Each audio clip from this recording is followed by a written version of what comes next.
And welcome to the Under the Bus podcast. I'm your host, Merge, on this glorious day. Or I guess yesterday was that glorious day. Glorious. With Nelson. What's up, Nelson? Lebron's come. The chosen one has come back to La La Land, the only land. And Clayton, how are you? We back, man. Like, I'm just still in shock. If you listen to the last podcast, you could hear me just apparently go it was beautiful. Yeah, several, not just on Twitter, but a couple people like in our Slack and everything were just like, it was great. So it was awesome. Yeah. I'm gonna before we start, I'm gonna warn. There's gonna be a lot of cursing. We're gonna let that shit fly because there's gonna be lots of fucking lit. Well, it's gonna be lots of rambling because we're just too excited to have it completely structured. This is more of just a reactionary pod. This is really LeBron is all the structure I need in my life. He's all the structure I need. So if you guys didn't hear, this was first from Clutch Sports, LeBron's agency, that LeBron James has signed a 4-year, $154 million deal with the Los Angeles Lakers. Now, Clayton, so the news breaks. What were you doing? How did you react to all that good stuff? I was in my living room watching a very bad, scary movie as my daughter was sleeping. And I don't even end up knowing what I'm doing at the moment. I think I'm trying to calm people in the group chat. Dude, calm down. Yeah. We're gonna be fine. Yeah. Don't worry about it.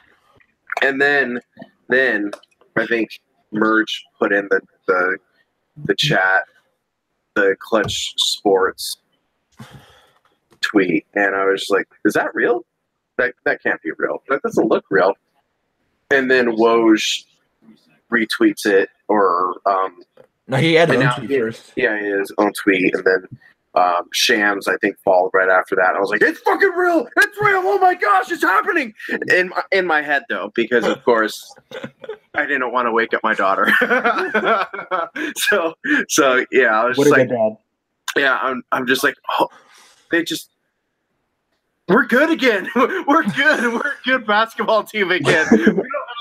We don't have to worry about securing a top draft pick anymore. We're not tanking, We're wanting wins now.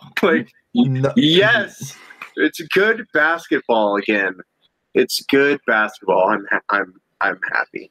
I'm very happy. Nelson, same question. I was about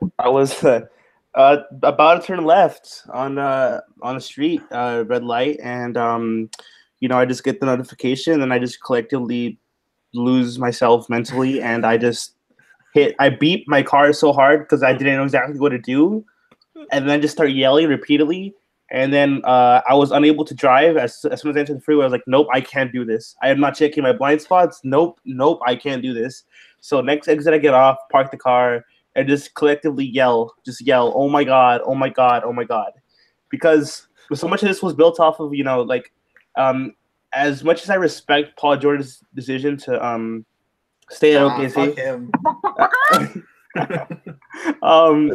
Some chicken crap, they're gonna have him in a freaking flannel here pretty soon with a straw cowboy hat, and he's gonna end up missing some teeth. I can almost guarantee that his baby mama is gonna end up leaving him and taking his kid. Oh my God, that's fucking dark. I didn't know if I'd go that far.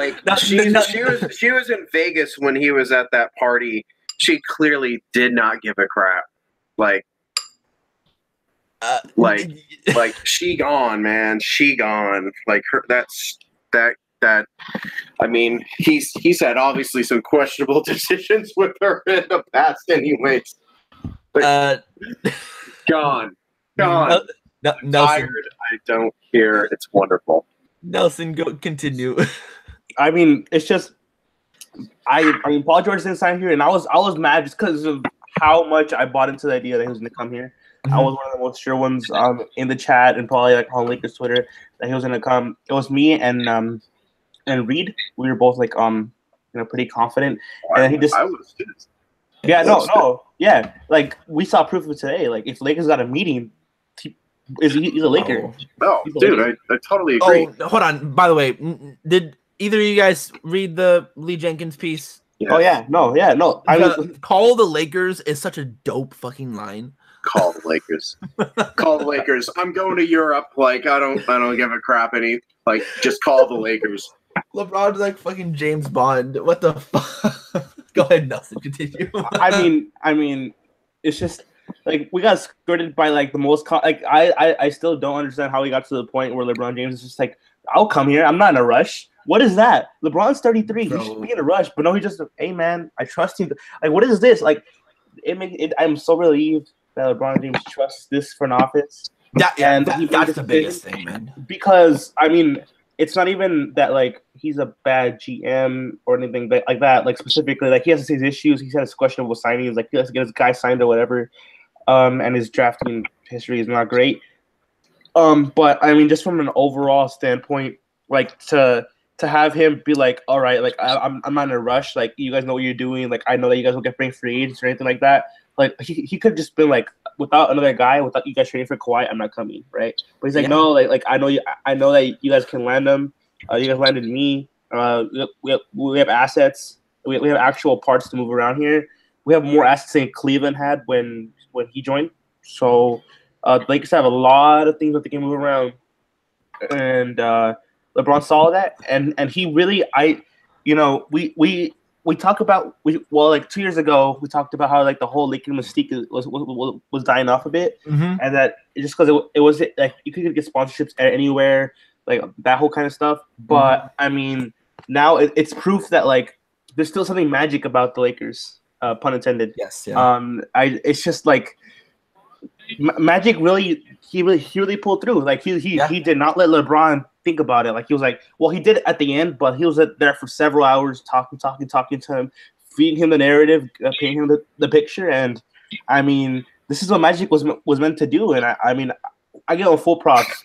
D'Angelo also died for this, and as much as I love D'Angelo as a prospect and all that kind of stuff, he was never going to reach the level of LeBron James. And died for this. In hindsight, I do that trade 10 times out of 10. You know, 100%. And Josh Hart as well. You got Josh Hart and you got LeBron James. Right? Yeah. No, I mean, like I do that every time. R.I.P. Yeah. I mean, he died for this, but I mean, it was a honorable send off, and I'm just glad that it all came through. Just because Lakers gambled so much on this, and as a gambling person, like this was a really big gamble, and it paid off for the Lakers, and now they're gonna be a good basketball team for the foreseeable future. And don't get me started with how good the assets are gonna be. Like my boy God, Bi, if he's not traded for Kawhi, my dude is gonna become next level. Lonzo Ball, Jesus Christ! When I tell you Lonzo Ball is gonna become great, he's gonna become great. Oh yeah. Let's go! Oh my God, Mo Wagner is gonna become Josh Hart. Mo Wagner is gonna become Marcus All. Like I wouldn't put it past him. If no one has read the Lee Jenkins piece, I 100% recommend reading it. It's a great job by Lee, and the content is just amazing. But yeah, how surprised were you guys that it was a 4-year 3+1 deal? I was shell shocked. Nelson. That's honestly like I jumped the gun on this answer, but like I was legitimately shell shocked. Like I did not expect it to be 4 years at all. I was 100% expecting it to be a 1+1 if he did sign. Yeah. And like props to the Lakers. They really sold them on this, and LeBron's really committed to the Lakers. But he's giving us. Wait, is there a player option, or is it the fourth year is a player option? Right. Okay. So but I mean, that's still like he's not holding you over, pull me over barrel with a shotgun or whatever. Like he's not playing games. Like he signed a contract that he did not, or that he would not sign with Cleveland. You know, No. He had three in that second stint that he had with Cleveland. He had 3 contracts. He had 1+1 opted out, 1+1 opted out, won a championship, and then had a 2+1. That's, yeah. I mean, he was holding them hostage and, you know, keeping his options open.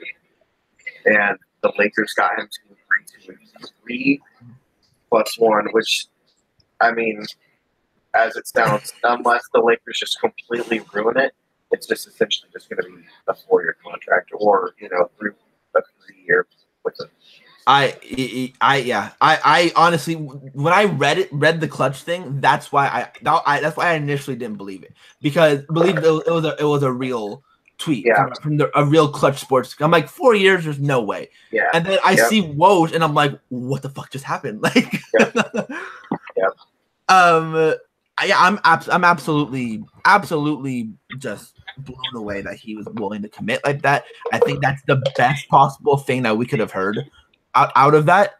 I mean, like, knowing that he is okay with letting the young guys sort of grow is huge, absolutely amazing. Huge. And he, I think in the Jenkins piece, it said something about LeBron seeing sustainable growth and sustainable winning in the team, and that's why.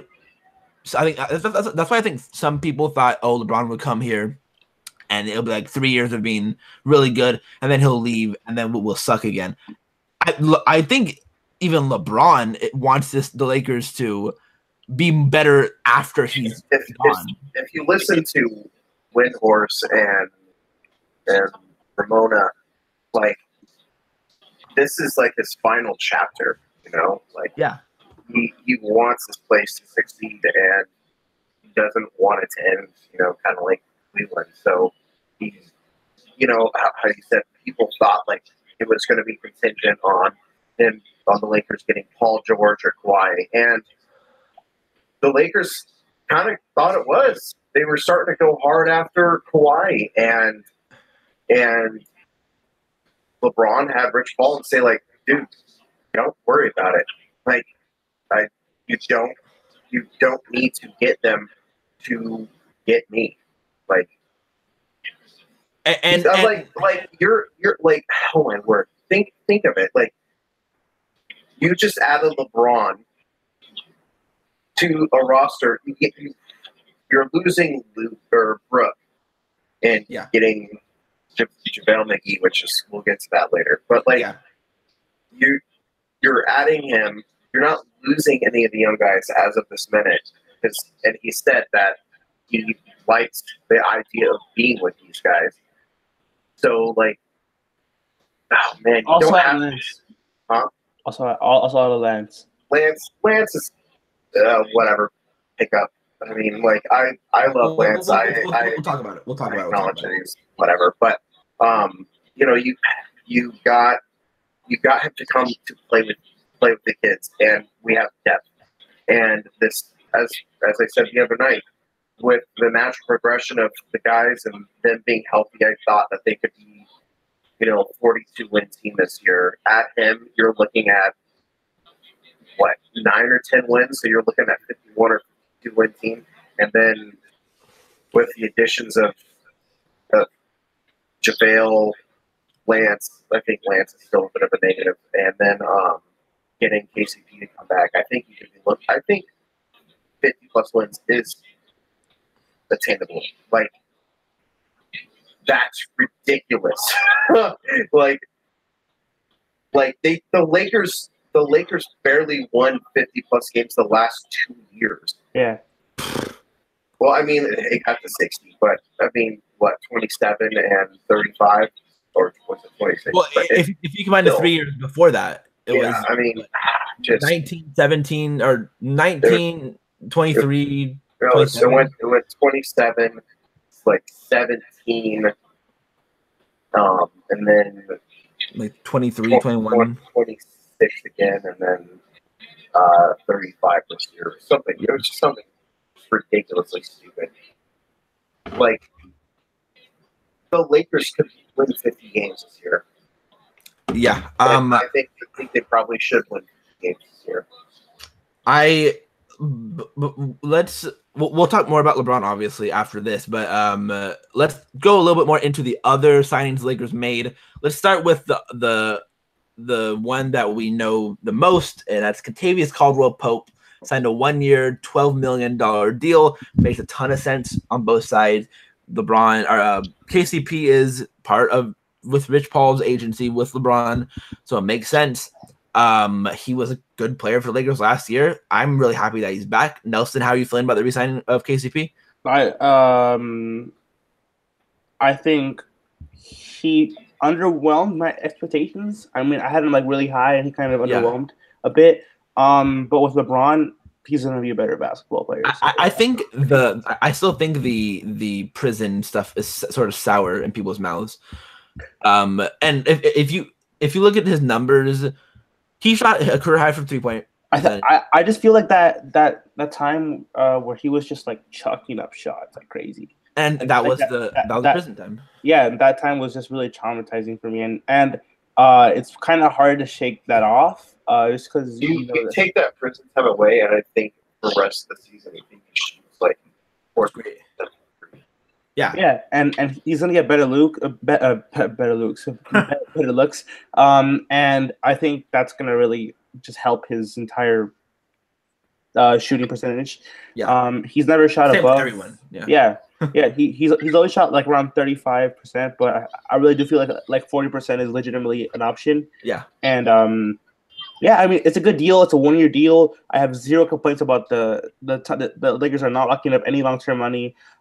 Which is great on my end. It was a great deal just because of what he offers. He's an overrated defender, but he's still not bad there. He's pretty solid. So he's not going to be a negative on either end, especially with LeBron there. So great deal, in my opinion. Does he start game 1, or does it matter because I can see. I think he does. Sort of if Julius starts at center, if Julius starts at power forward, if he didn't start at all, there's still the option of Ingram. There's still Josh Hart, maybe. There's LeBron, obviously. Yeah. I agree. I think he starts as well, but I don't know if it'll be given. I think there's a little bit of competition there. I don't think he starts. You don't think he starts, really? No. Do you think they just go like Julius at the 4 and they have Ingram and LeBron at the 2-3 and have JaVale starting or something like that? Yeah. Yeah. Yeah. Yeah. I mean, I think he starts, but that's a whole other discussion for another time. We can bring that up during the summer. But Clayton, how do you feel about the deal? Sorry, Nelson. Go ahead. I mean, I just feel like he does start. Just because he's going to be on a 1-year deal, and if the Lakers don't want to bring him back, he'll probably want to, or at least the clutch guys are probably going to want him to get some of that value up, in my opinion. Although he could prove his value in a bench role. I'm not saying it's not possible, but I'm just saying that probably to maximize his money. I feel like day one he starts, and then, I mean, it's all to Luke in the end, but I feel like Lakers try that experiment at first, and then if it doesn't work out, then I think who's sitting? BI. No, I don't think so. Julius? If it's Julius, but then what? LeBron's playing 4. I mean, I think he likes playing underneath that moniker of being a 3 still. Because I mean, he played. I think he's going to play a lot of his time as the 4. Yeah. Yes. But I think he likes that moniker starting out as a starting small forward. Yeah. Yeah. Clayton, what was your what did you think of the signing? I thought it was good. I still don't know exactly what I think the money is. It's 13. No. I know. It's 12. It's 12. Oh. No, I'm meaning if I thought it was good or bad. I guess that kind of just, if I don't know if it's good and if I don't know it's bad, I guess it just means it's okay. Yeah. You know, like I think you could probably have gotten it a little lower. Mhm. But I guess I'm not going to complain too terribly much on it. Right. Because all it really is just to hold a spot for He this. he also probably got a bump because of the clutch association, you know? Yeah, which is kind of a funny thing because like almost immediately after KCP signed, then you had the rumor of Nerlens Noel, another clutch client, and I was just like, okay. And then JaVale McGee signed, and I was like, huh, that's an interesting one. But I'd argue that JaVale and Nerlens are the same player right now. I know I'm fine with saying that, but I think McGee actually might be better. Yeah, But he might be, yeah. But less of a head case, which is weird to say. Mm-hmm. Yeah, less of a head case. JaVale's never been a head case. He's just been not smart. He's just got, and like he gets a lot of the shacked and a fool stuff, but I actually don't think he's honestly like as stupid as people think he is. It's kind of like the Brandon Knight effect. Like Brandon Knight always got destroyed. Brandon Knight, R.I.P. Brandon Knight. R.I.P. Like, I mean the torn ACL. They're playing him at point. Yikes. Yeah.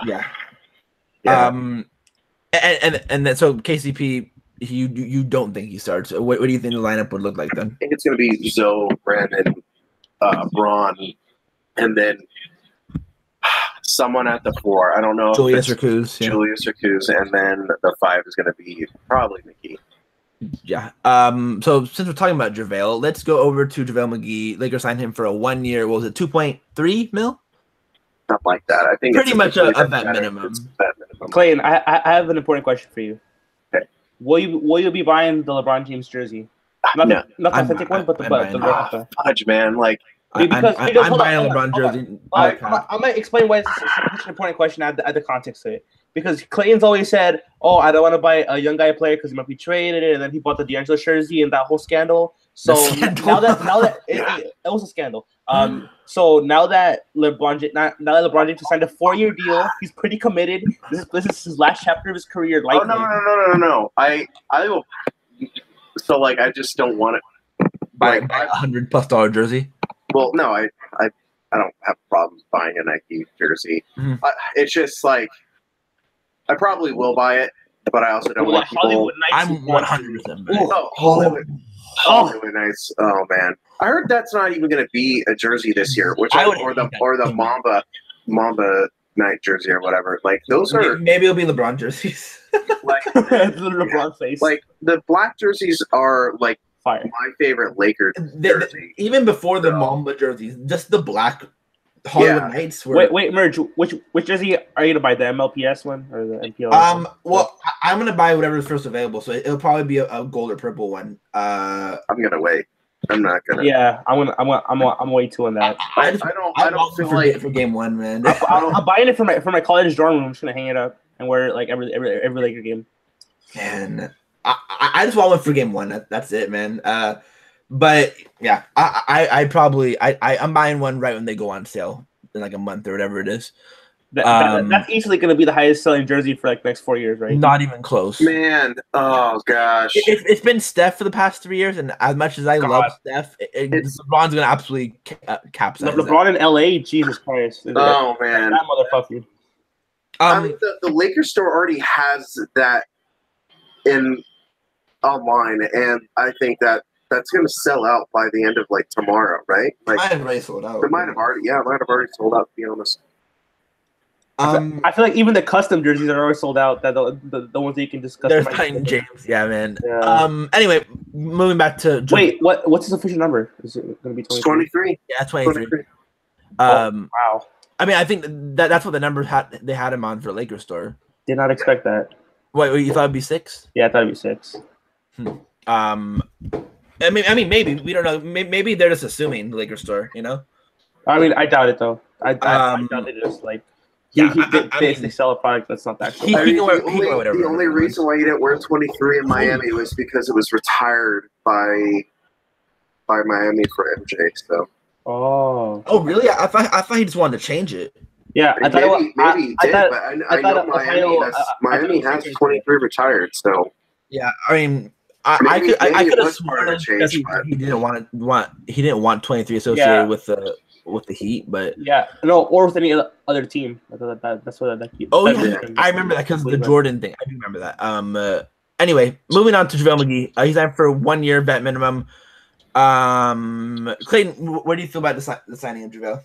he's like everyone likes to think he's a bad player because of the Shaq and the Fool moments, but he's this year and last year. I think even he had valuable, production and everything for Golden State. So he's, I mean, as a placeholder, of 10, 15 minutes a game or something. Yeah, he's totally fine. He was in the rotation for the Warriors. Yeah, like he's fine. Yeah, I like the signing. It's nothing. Like it's not. I think people were thinking it's a bad signing. He's like my favorite type of big type. Yeah, like the rim running, rim protecting. Yeah. Yeah, pretty much. And he's gonna be a lot of fun with LeBron and Lonzo, man. Yes, he's like I've been begging for a lob threat. Like Zoe can catch lobs and Ingram can catch lobs, but like a big lob threat. And also, LeBron can catch lobs. Oh yeah, LeBron can catch lobs. LeBron is going to catch lobs from Zoe and Ingram, and like some of the McGee.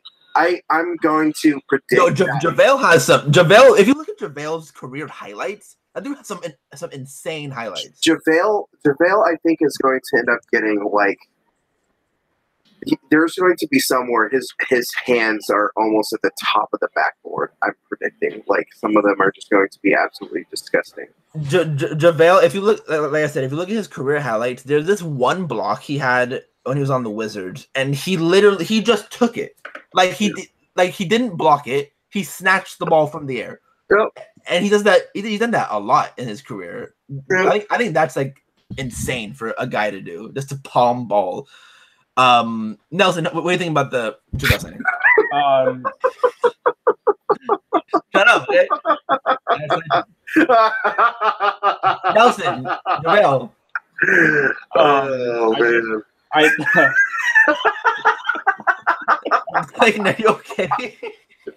It's just incredible for a guy to palm ball.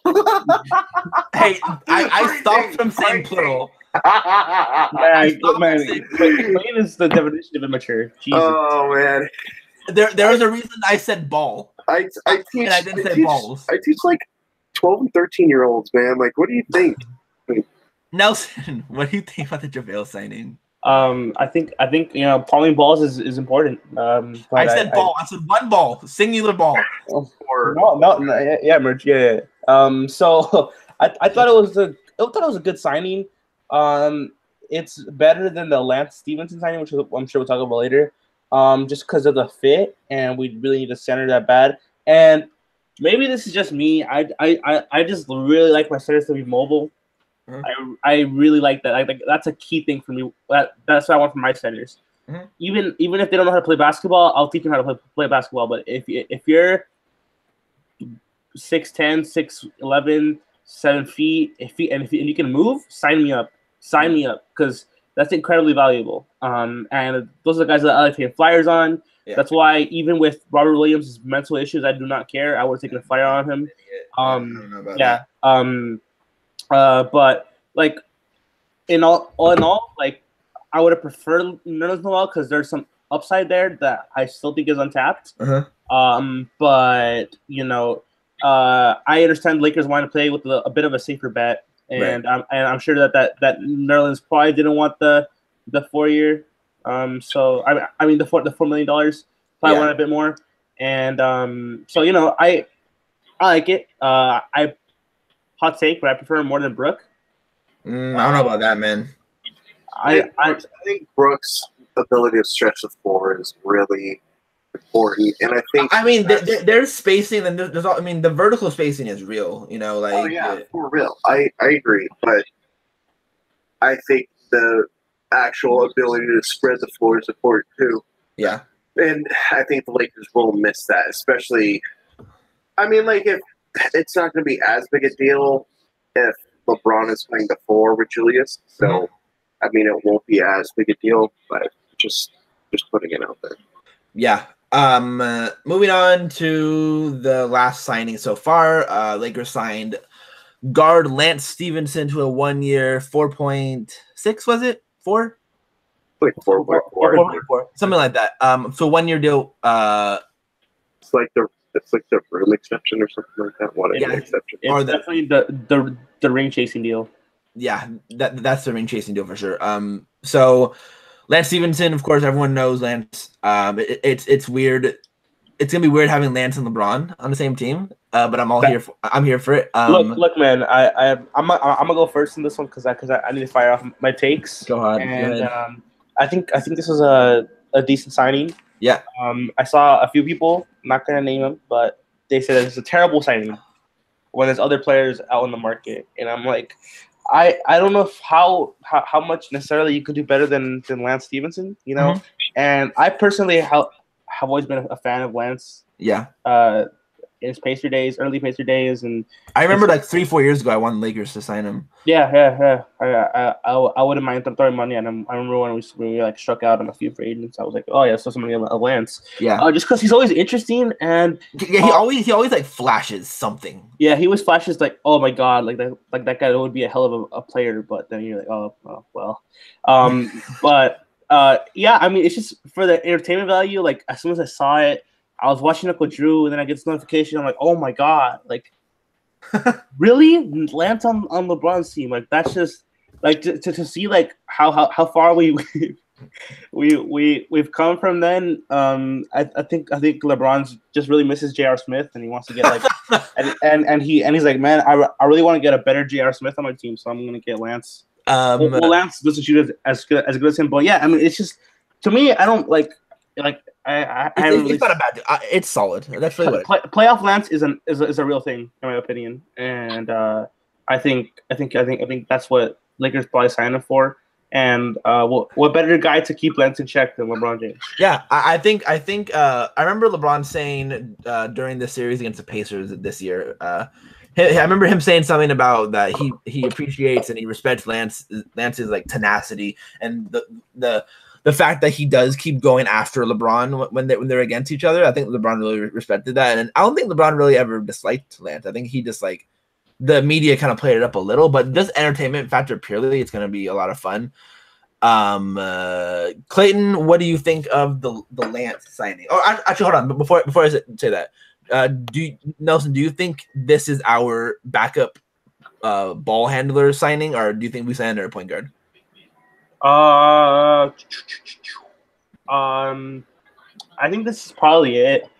I think him and Bi are gonna take some turns. That's what I'd want to happen because Bi running the offense had its lumps right last season. But I think it's pretty good for his development, because playmaking is a big aspect of being a primary ball handler, secondary, or a super good secondary ball handler, and just giving him those reps, I think it proves to be pretty valuable, even though that's not his ideal situation. Right, Clayton.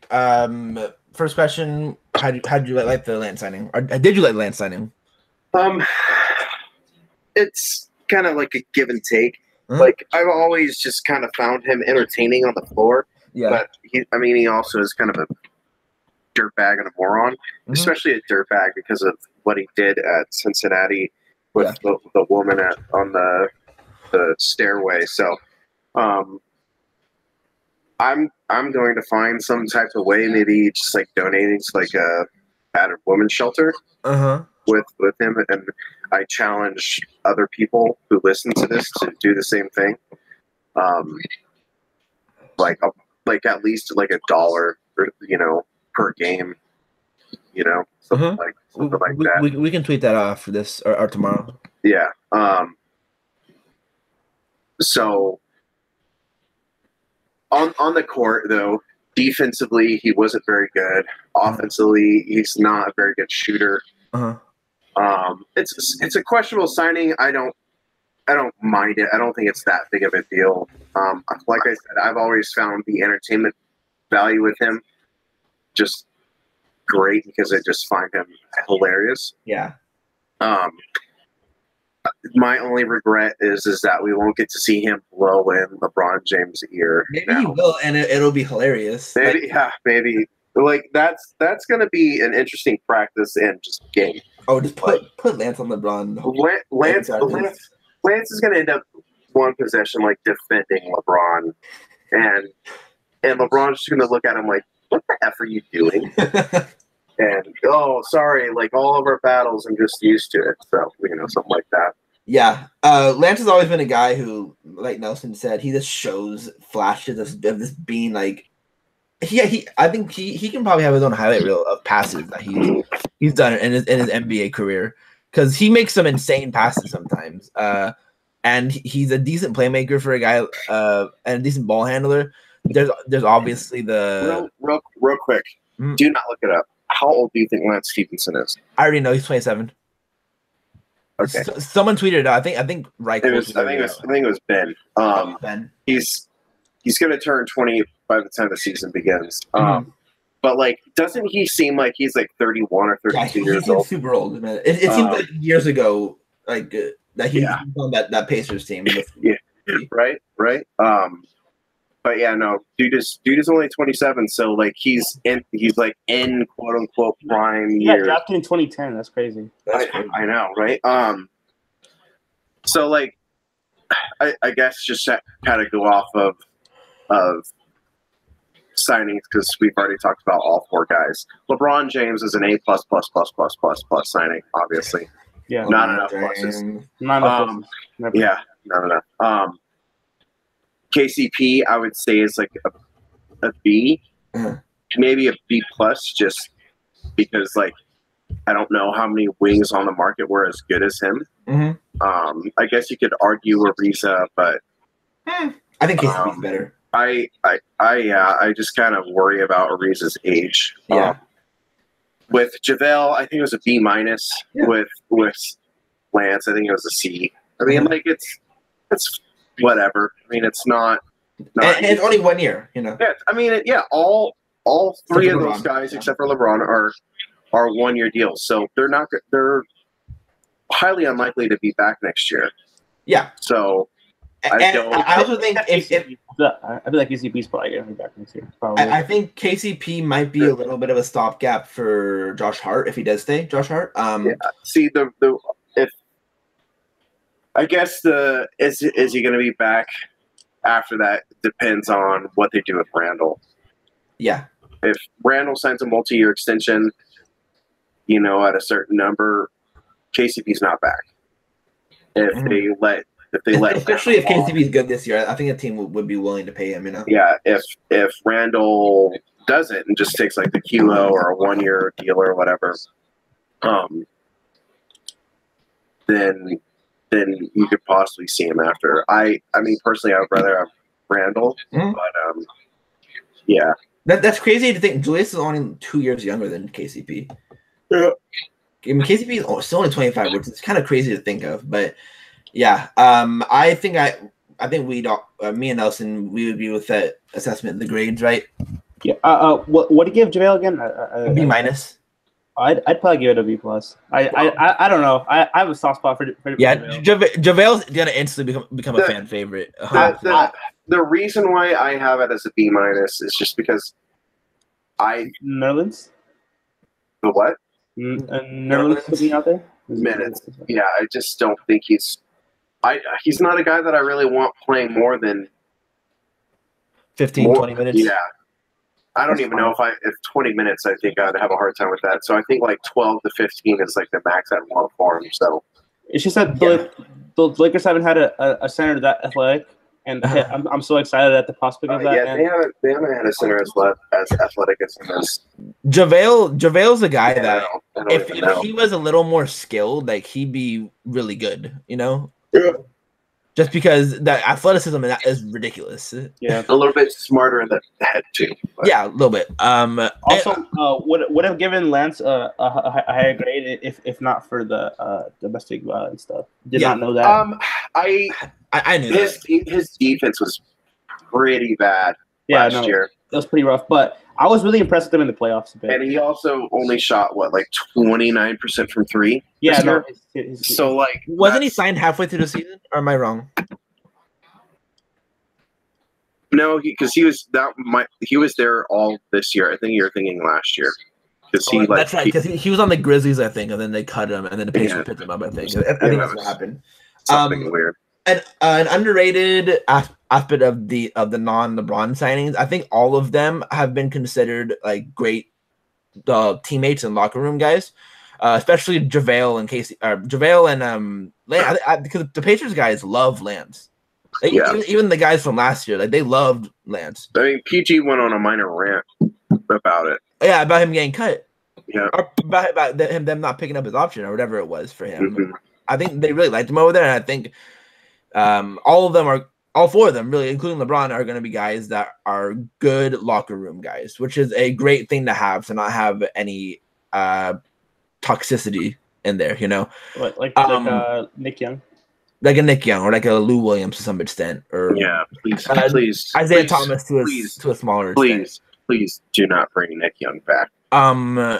Next thing I want to talk about is, what do we think the Lakers' next move is? Where do they go after this? What's the next transaction they make?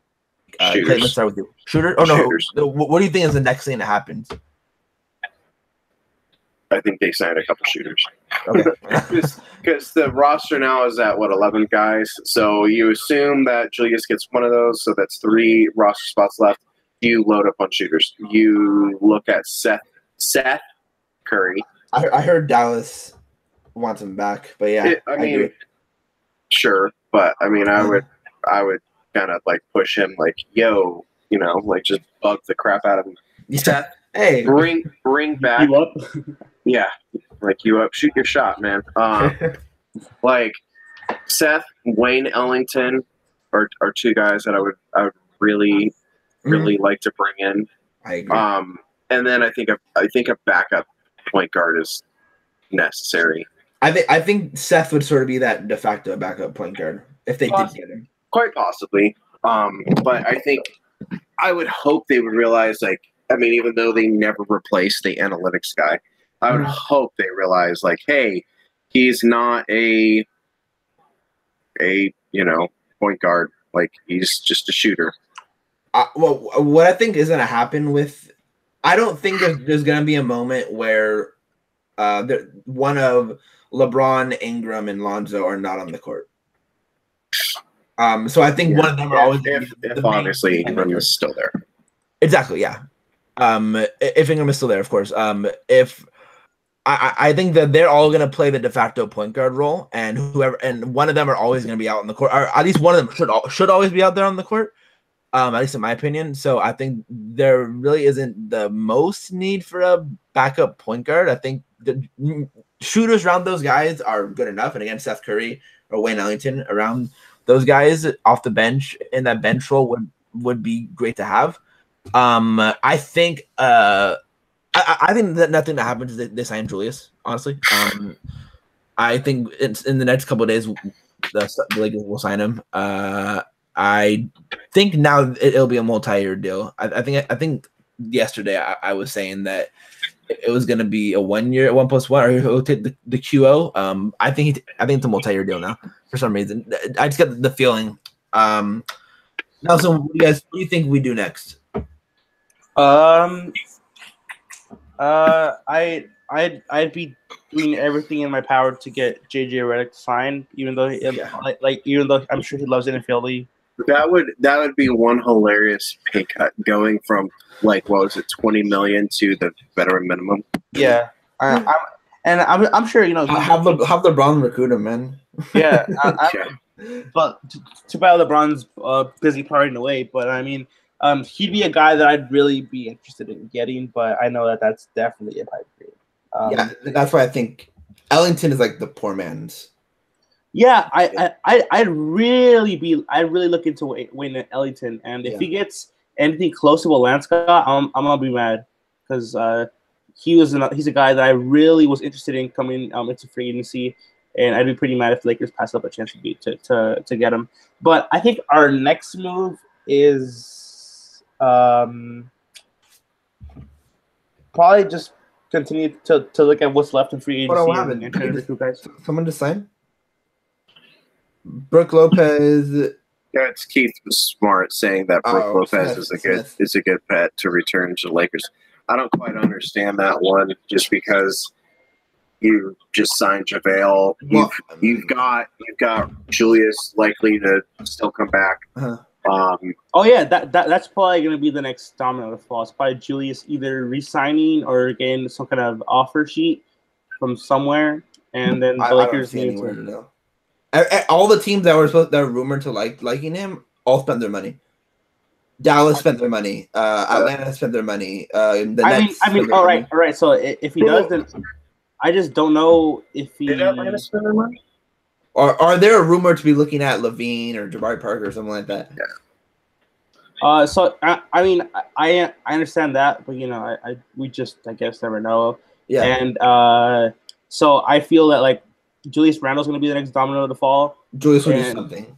Yeah. And after that, then it looks like the Kawhi trade's off. So for now. Yeah. I'm just assuming it's not happening. Yeah. I'm looking at this team on the pretense that Kawhi is not here right now. Or won't be here for the season. Yeah. So I don't know what I'm curious to see to hear what do you guys think is going to happen with Kawhi? Is he going to be traded? I don't, because I don't think he'll be traded to the Lakers, because the Lakers are probably going to be like, nah, we'll wait, we're chilling. Yeah, LeBron. The Lakers. I think the Lakers wait, or if the price. I have a feeling that actually the price could lower in like 2 weeks. But to what? So I don't know, but I think the Spurs get desperate at one point. Yeah, but is Kyle Kuzma going to be in the talks, or? I mean, if you believe Stephen A. Smith, no. He said that the Lakers took him off the table, apparently. Yeah, but if I was the Lakers, I wouldn't budge. I wouldn't either. I'm saying I think the Spurs somehow they budge and they take Ingram and picks or something like that. Yeah, I feel like that's probably the most likely scenario. But I don't feel like it's gonna happen now, and so. And I mean, I'm fine with that. Obviously, LeBron, the young guys, again, it's gonna be so much fun. Yeah, like it's been talked about. The Lakers pretty much signed these 1-year guys and just pointed the middle finger at Spurs and said, "Fuck you!" Like, we're gonna get them next year for agency, and there's nothing they can do about it. I think it was going back to Julius for a second. I think it was Larry Kuhn that tweeted out pretty much the Lakers have been operating like they plan to bring back Julius. I mean, that's what I took from the tweet. They've been operating like they plan to bring Julius back. I think the only way Julius isn't a Laker is if the Lakers renounce him. Yeah, I think that's the only way, honestly. I think the Lakers do they do whatever else happen, because they can go over the cap to sign him. I don't think a team offer, if someone does offer him, I don't see a team offering more than 13. Yeah, I'd be really excited to see him resign with the Lakers with all the fit stuff that we talked about before the previous podcast. Yeah. Do you guys believe he doesn't want to be here rumors? Because I don't at all. I do not. I firmly believe that he wants to come here just based on the fact that this is the team that drafted him. This is where he's developed, and Lakers, like Clayton said. Yeah, like he's a legitimate Kobe fan, and I'm pretty sure he doesn't want to pass up the chance to play with LeBron James. And also, did you see his Father's Day gift? I mean, his wife commissioned a painting of Julius and his son in Laker gear. Wow. Yeah. Probably staying. Yeah. And you can't tell me that if Julius didn't want to come back, you can't tell me he wouldn't tell his wife. But what would you do if you were Julius Randle? Would you take a 1-year deal and then test free agency next year to try to get a better deal, or would you would you go long term and just lock up the years? If I'm Julius, I go for 1 year. But I want Julius to stay as long as he can. But I think if he's trying to get paid and he wants to get the most out of free agency, then next year we would 100%.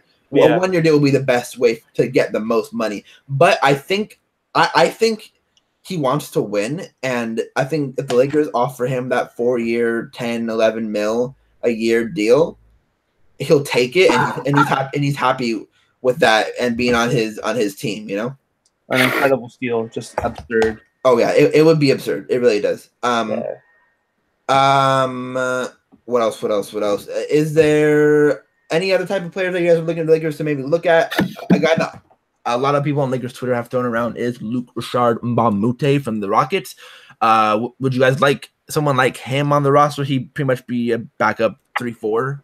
What do you guys think about Luke? Yeah, that'd be great. Luke Richard and Mbamute, along with Ellington, I think are the two wings that I would kind of target. Yeah, since they don't have any money left. And then Seth Curry, Napier, those are the two guys that I would target for the backup point guard. Yeah, I feel like the Lakers are probably gonna be patient for a bit and just see what's left. Like, I wouldn't be surprised. On the market. And just be like, maybe Napier's still left out there. Maybe Ellington's still out there, and like, all right, we'll make a move now. How many playoff-ready players do you think the Lakers have on their roster, including Julius? Clayton. Well, LeBron. I mean, kind of after that, it's like I think Hart will do fine. I think Kuzma will be okay. Yeah. Everyone else will be questionable. JaVale will have spurts. Lonzo and Julius? Julius, yes. Lonzo, I guess everything but shooting. Yeah. KCP. Yeah, I guess why not. That's about it. How many was that? 6? Lance. 7? Lance. How many was that? That was like 7 players, 8 players? 6 or 7. So the guys that are left out were Brandon Ingram, who I think would be fine with attention drawn off of him by LeBron. The reason I'm bringing this up is the Lakers, like in the playoffs, you run a 8-9 man rotation, right? I think the Lakers need at least one more guy who you can have in a playoff rotation. And if you get Ellington and Mbamute, I think that's a perfect for any playoff rotation, in my opinion. Or even if you get one of them, I just think you need 1 or 2 more of those guys if we're trying to make some sort of run in the playoffs, you know? Yeah. So Luke Richard, Mbamute, and Ellington try and get like I said, one of those backup point guards. Yeah, I mean, you can get really weird with your lineup. So you can have Luke at the 5 at some point. You can have LeBron at the 5. You know, that's something I really want Luke to explore.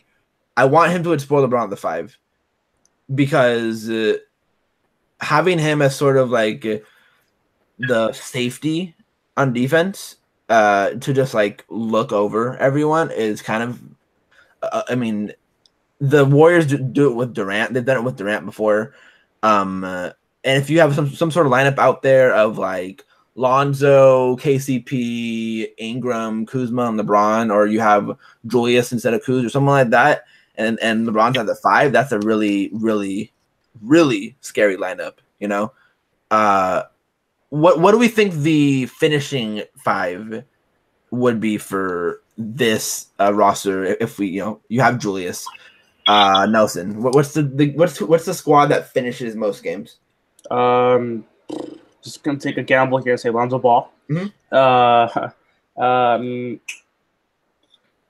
Probably Brandon Ingram, LeBron. Actually, no.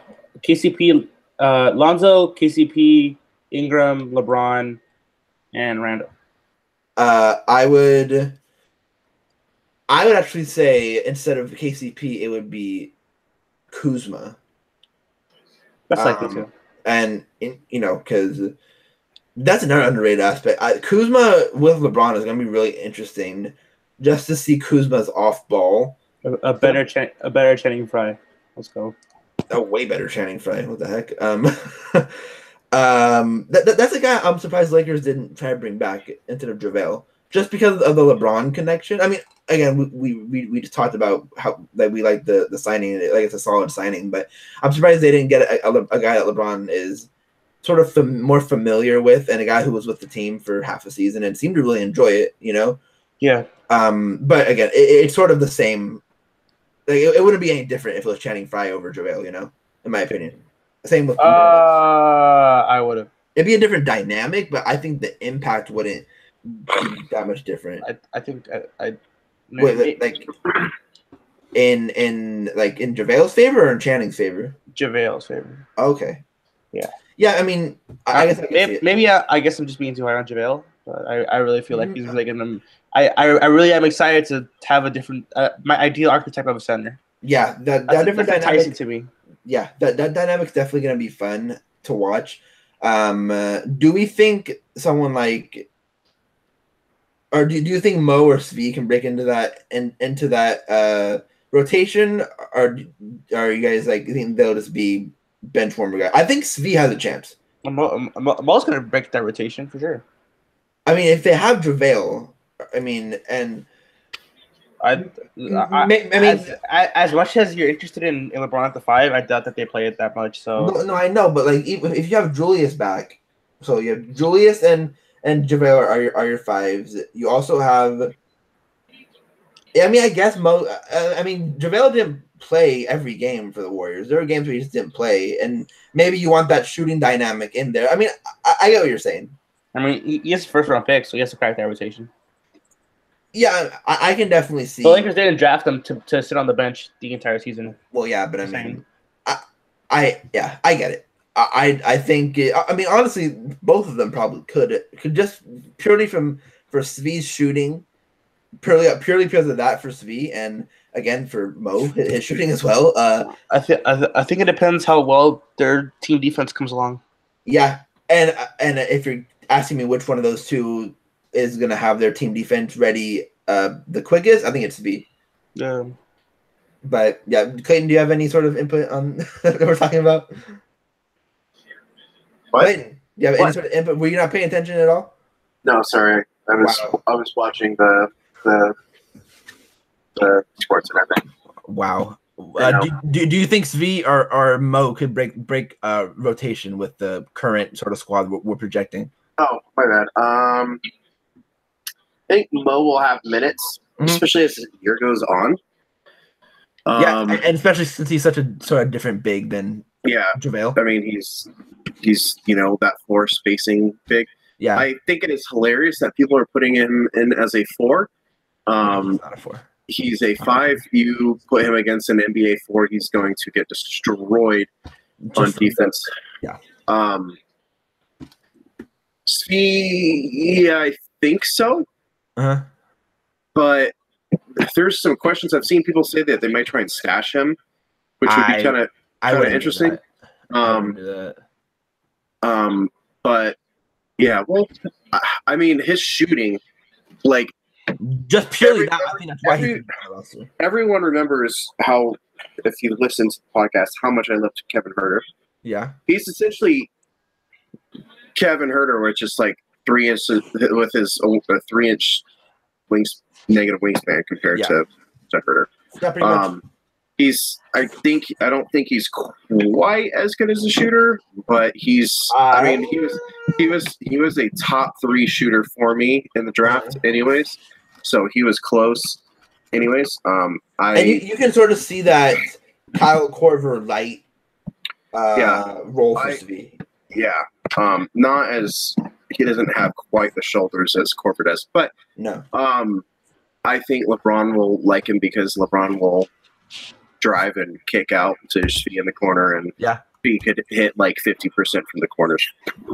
Yeah, exactly. Oh, yeah, my bad. Yeah, yeah, and we don't really need to talk about Bonga because he is probably not going to play at all in this year. Maybe not even next year. Before we finish this, let's talk a little bit about Summer League. That there is other stuff going on with the Lakers, surprisingly. Let's talk. The first game tomorrow is Lakers versus the Kings. It looks like the starting lineup will be something like Caruso, Josh Hart, let's see, Svi. who was the 4 now? Maybe Malik Pope and What are you trying to? the starting lineup for the summer league team. Well, Josh Hart will be there for the first game. Yeah. For both Sacramento and Las Vegas. I would assume Caruso is going to be the starter. If Caruso is still with the Team USA, it's probably going to be Barry. Bonga won't be there for Sacramento, but he'll be there for Vegas. He arrives like July 6th, I think. The 6th is the day that the trade becomes it goes through. So. Yeah. So I think Bonga could start once he gets here. Yeah. You have Wagner. You don't have Thomas Bryant anymore, so I guess that's interesting. So I think now you can shift Wagner up to the 5, which is where I said he should have been in the first place. Mm-hmm. Do you start? The options you have for the 4 are Jonathan Williams, Jeffrey Carroll, and Malik Pope. Yeah, well, obviously Pope is the way. This is obviously not going to be a summer league podcast, but I have some I am very in on Malik Pope.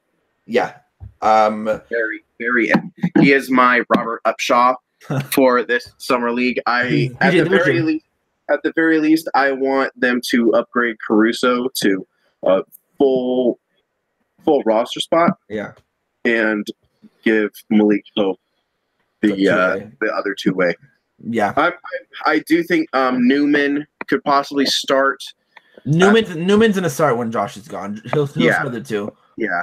I think that they probably rushed into that 2-way a little too quickly, in my opinion.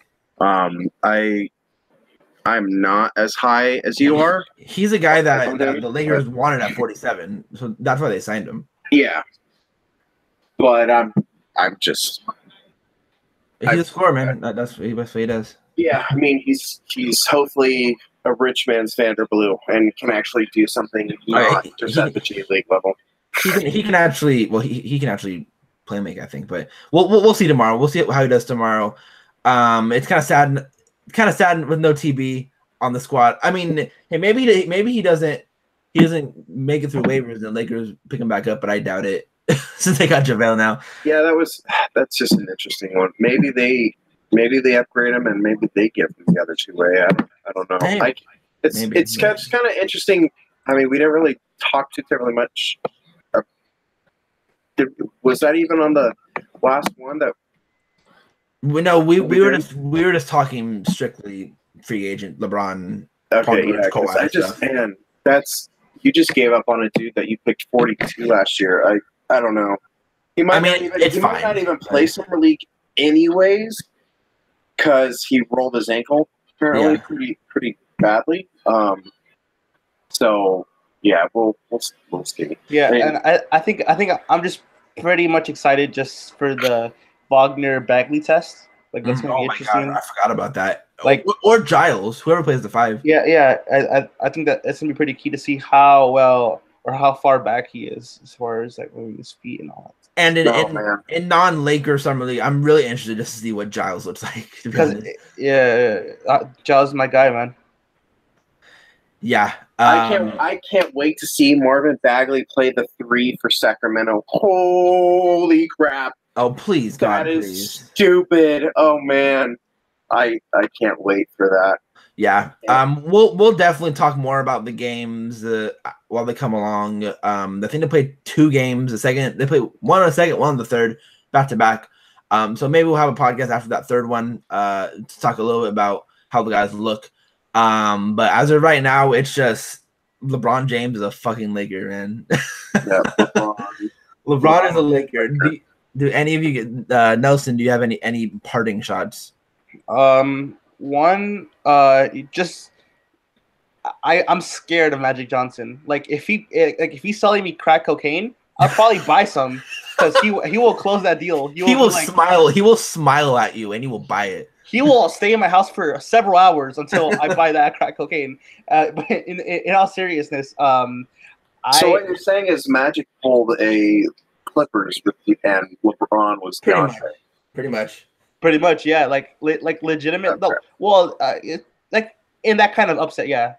Just because, like this is what Magic Johnson was brought in here to do, and I mean, let's give the front office their props. Yeah, no, definitely. I was 100% wrong on this front office.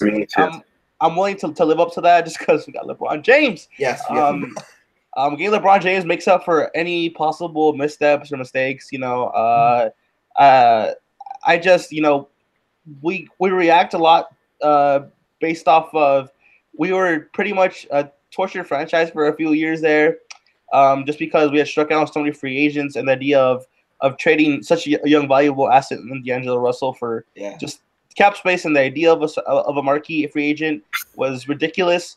But now that time has passed, obviously that trade is amazing, and it's one that was necessary to make all this happen. And I'm really excited to see what the front office has to offer for the future. That doesn't mean that they get my vote of confidence in anything, but when it comes to free agency, I know that they're gonna if they're after a guy, they'll get him. Yeah, and I think this also shows how not focused they were on Paul George. Yeah.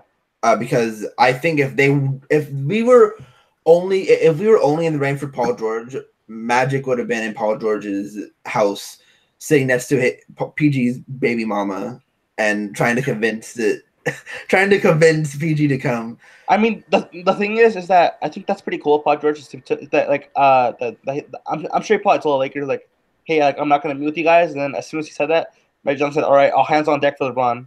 Like if it wasn't before, then it is now. Just know that Paul George is gonna get the Dwight treatment from now on from Laker fans. 100%. Oh my word! I think maybe worse. It might be because he really led us along. Only Dwight really ever led us along. Gosh, that third part of the documentary is gonna be a trip. I can just imagine Clayton just roasting Russell Westbrook's outfit the entire time. Well, I mean, like, did you see the pants he was wearing at that party? It was pretty rough, man. They were okay. First off, if you're looking to Russell Westbrook as a fashion icon, you're an idiot. full stop. You have no taste in fashion. Like, just no. Like, no. Like, I keep seeing those. I feel like you do that every episode, man. Yeah, just oh my word, like garbage. Man. Before we actually sign off, I want you guys to give me one thing that you're most excited to see with LeBron, with the young core. Clayton, first you. Wins. Okay. No, but in all seriousness, I think he will help them just grow so much. Mm-hmm. Like, I mean, we saw what Horford and Kyrie did with the Celtics. Yeah, I just think that he's going to, like, the young guys had a really good year this year. They won 35. I think that they would have won 40 if they were healthy. And,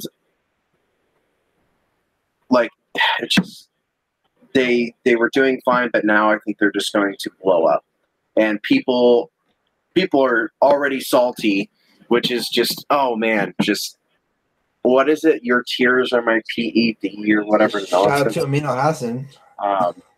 All people like, no, that's not going to happen. That's not going to happen. And then after, 8:45 Pacific Coast time, like, Woj announcing that deal. I'm like, you've got to be kidding me. Like, tampering. But like everyone just bagging on them. It's not going to happen now. Ha ha ha. Oh, he's meeting with Philly. Oh, not happening. And then bam. And then LeBron just says, "Suck my dick." Yeah, just suck it. Deep throat that. Whoa. Deep throat that. This is an NSW pod now, man. I mean, we've got an explicit rating. It's fine. It's fine.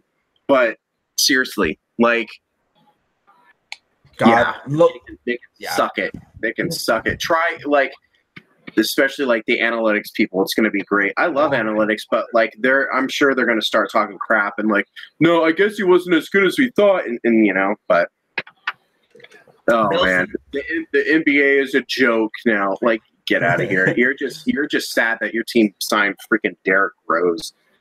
Nelson, question over to you. Oh man, look, man, there's been a lot of it can be off the court stuff too if you want.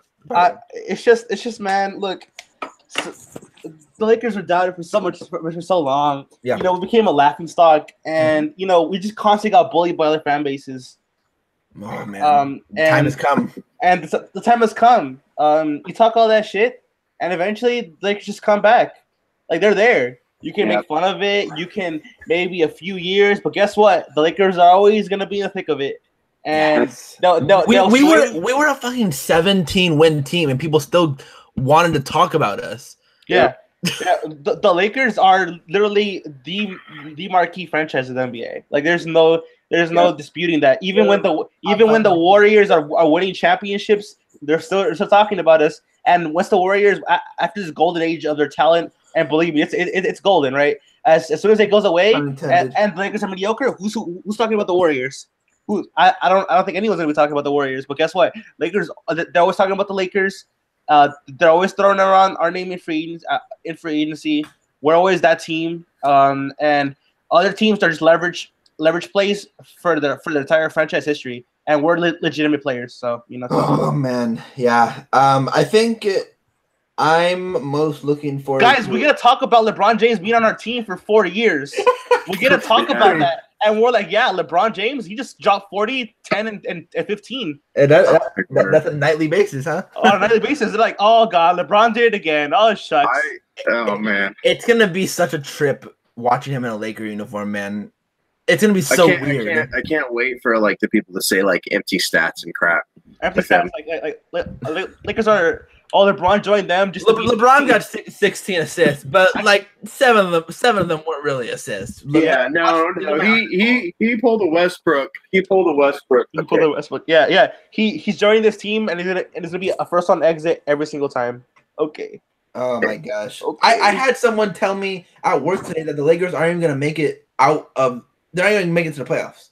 Yikes. He was a Clippers fan, so. Oh man, but still, you gotta know better than that. I think so. I think the thing I'm looking forward to the most is, one, I really can't wait to see the Lakers young guys interact with LeBron. Like, that's gonna be a lot of fun. Man. Yes, that's a good one. Also, I look forward to drinking Sprite now. I'm drinking a lot of Sprite. In celebration of LeBron, of course. Right. And then on court, I really just want to see how LeBron unlocks Lonzo. I think that's the thing I'm looking forward to the most, because don't tell Tim Legler or any of the NFL writers, because they're stupid and say that. Goodman or Jeff, I don't know what his fucking name is. Goodman, the guy who covered the Ball family for a year and a half, said that I don't know how Lonzo's gonna play with LeBron without the ball in his hands. He just wants more attention from LeVar. He's just mad that he got kicked out of the Ball family from LeVar. Yeah. On the court again, Lonzo. I really just want to see him sort of like UCLA Lonzo, but like on steroids, because his main initiator isn't Aaron Holiday or Bryce Alford. It's LeBron fucking James. LeBron James. Yeah. It's been a day. Let's end that here. Again, thanks for joining us. LeBron's a Laker.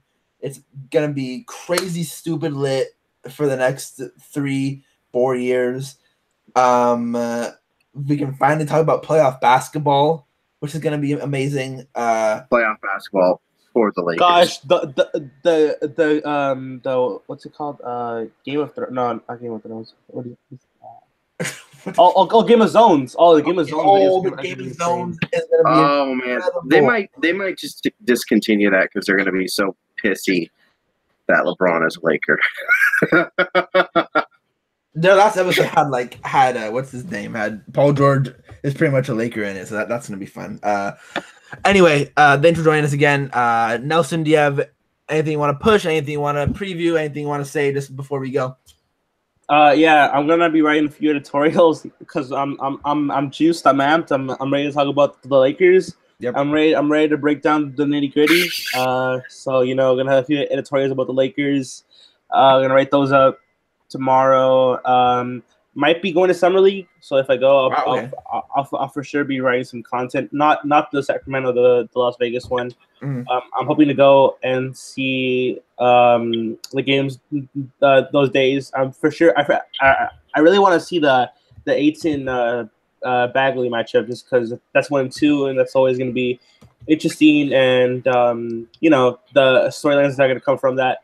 So yeah, I mean it's a really great time to be a Lakers fan. My friends who do not follow the Lakers at all, they're like not even casual Laker fans. They're just legitimately bandwagon Lakers fans, and it was just interesting to see them talk about the Lakers again. It's just interesting how the Lakers are just like in everyone's mouth these days, like legitimately everyone. And yeah, I mean, salty Nuggets fans and other Philly fans of other teams, yeah, Philly fans. Royce Young. The rights to Ricky Sanchez. Yeah, Royce, we got the better player, dude. Have fun with the guy that's too afraid to piss people off. Yeah, man. Clayton, throw it over to you. Would you have anything you want to push? Anything you want to talk about? Any parting shots before we go? We'll be having more stuff out. Pushing out. We had a couple articles out today. Obviously, LeBron. He's a Laker. That was published. KCP was written up. We got a couple things already that needs to just be done. A few other things that I want to do. We're gonna get Twitter. The Twitter is great right now. Nas is killing it. Yeah. He jumped us a good 80, 90 followers in the past week or two. Oh yeah. And I think after talking to the admin chat, there's something that I think would be really cool to do with that with Twitter. Yep. A couple other things, things that I want to write. I'm look for a possible free agent guys to pick up that I might write about and stuff like that. And really, last thing, LeBron is a freaking Los Angeles Laker. Oh man, the Kobe stan and LeBron stan battles are gonna be beautiful. Oh, they're gonna be wonderful. I don't even care. Playoff basketball for LA. Playoff basketball, baby. Right. We'll end it there. Thanks for joining us. You can follow me at Merch Christian. You can follow Clayton at Lakers 1949. You can follow Nelson at IDK_Espinoza. You can follow the podcast and the blog at. Yeah, guys, please follow me. I have like 9 followers. I'd appreciate a little bit more. That'd be kind of cool. Tweet from the you can tweet from the thing too if Nas isn't on. Just get your name out there again. And you can follow the podcast and the blog at Under the Bus Pod on Twitter. Go ahead and subscribe to the podcast. Favorite, leave us a review. You can find us on SoundCloud. You can find us on iTunes or anywhere else you get your podcasts. All that other fun stuff. Everything like that. And I will leave everyone with this. LeBron James is a Laker. Peace out. Team basketball.